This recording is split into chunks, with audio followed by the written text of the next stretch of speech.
My name's Heather Shipman and I'm the lead local pastor for the Yorkshire North and East District, and today I'm tasked with introducing you to the role of a local pastor. Lay people have always played a significant part in the history of the Methodist Church, although the extent and the nature of that role has varied. They've also been prepared to do whatever God has called them to do, and they've responded quite naturally to challenges that the church has faced. Here we are though in the second decade of the 21st century, and the Methodist Church is facing a shortage of candidates offering for presbyteral ministry. This is causing quite a crisis within our church. But at the same time, we are discerning a spirit-led rise in lay people's calling to share in local ministry within the church. This is something we very much welcome and wonder if putting the two together doesn't lead you, as it led me and many others, to think of the role of local pastor. So my challenge to you today is, if you're a layperson, do your gifts and graces fit with the role of local pastor? Is this maybe somewhere that God is leading you, calling you on your faith journey? Or if maybe as a presbyter, would you like to share your ministry with someone else? Have some of that burden lifted from your shoulders and replaced by the joy of shared ministry? Currently we have two models of local pastor. There's the standalone model and there's the side-by-side model. Looking at the side-by-side model first, instead of me telling you all about it, let's listen to two people who are experiencing that model on the ground. Let's talk to Ben and Claire of the Nid Valley Circuit. I'm the circuit superintendent here in the Nid Valley Circuit, and a couple of years ago, as we looked to renew our circuit vision, we began to think through what that might mean. We've agreed as a circuit that by 2025 we will have local pastors in every church.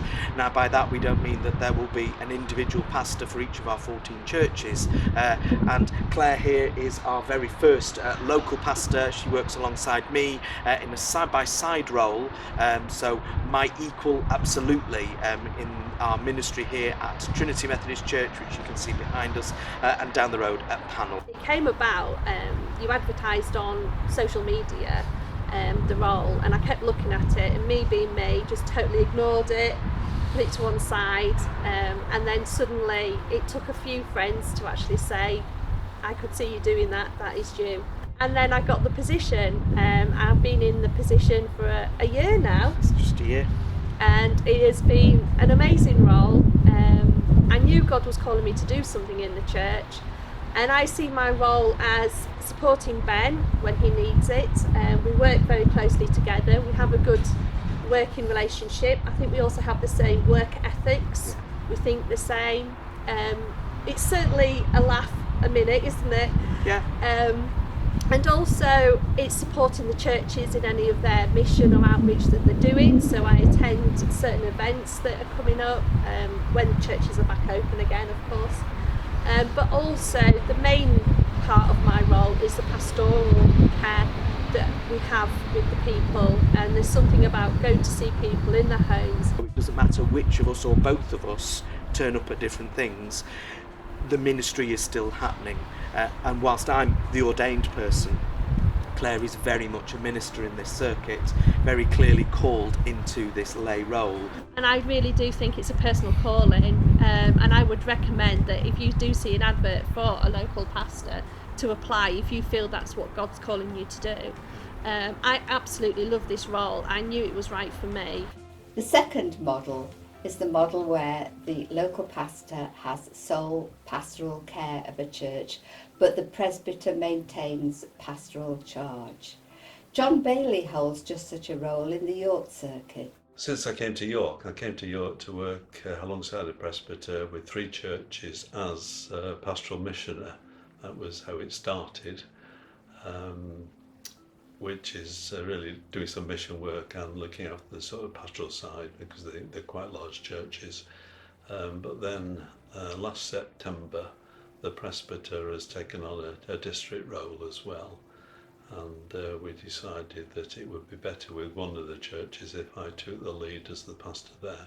Perhaps the first protocol for things like funerals and things would be to the minister.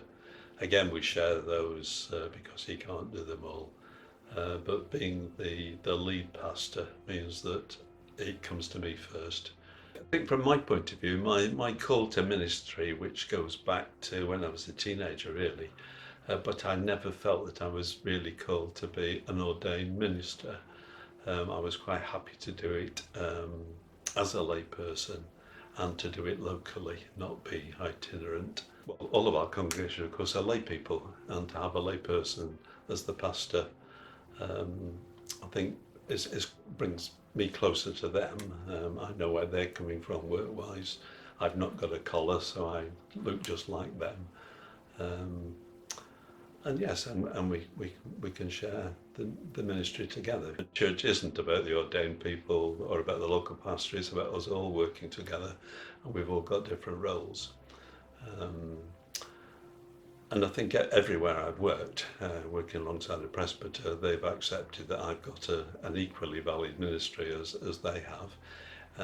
As indeed of the church stewards, the people who do the flowers, the organist, everybody else who works in church. We've all got our roles, all got our ministries, and we need to work together.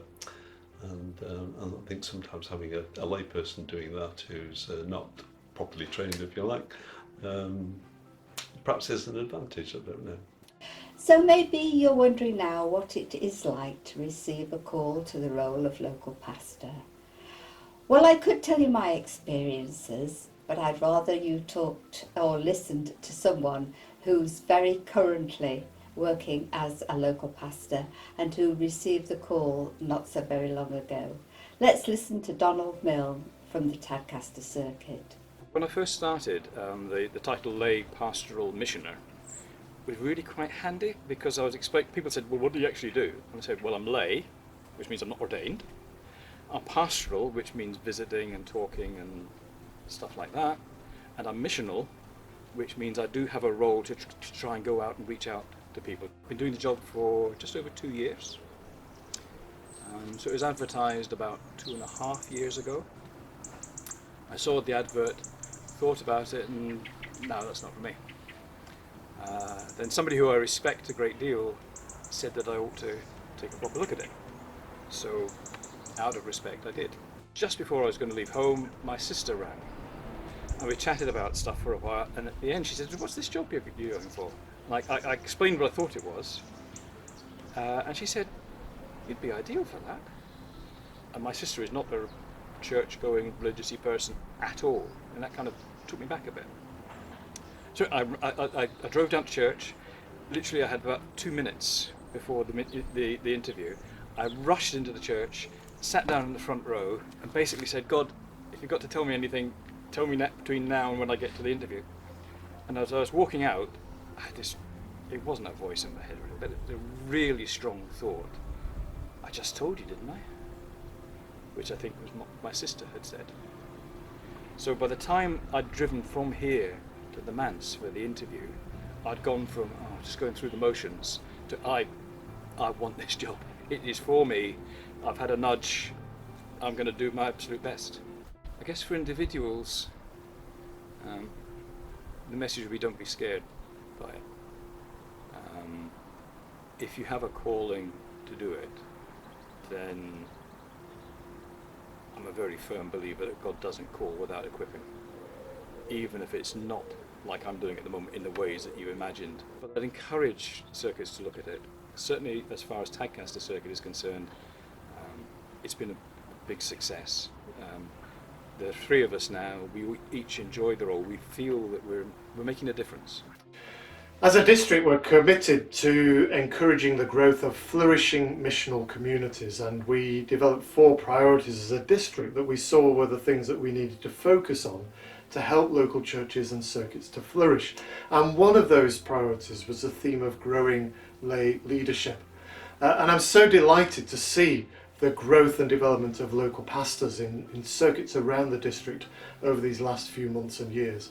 It's great to see people responding to a sense of call and vocation to that role of lay leadership. It's great to see models developing of ordained ministry alongside lay ministry. And it all speaks to me of the richness of our Methodist heritage, that whereas a growing movement, we saw the need for lay leadership alongside ordained leadership as being something that really enabled us to be growing communities in every different location. So great encouragement to see these stories of local pastors developing in our district. If you would like to know more, then please have a look on the district website or the United Kingdom Methodist Church website. You'll find a lot more information there. Or maybe you'd like to give me a ring, or the Reverend Steve Barlow, a circuit support team leader, a call, and we will be happy to help you with any further discernment. I just want to finish off with one word. It's a fantastic role. Please think about it.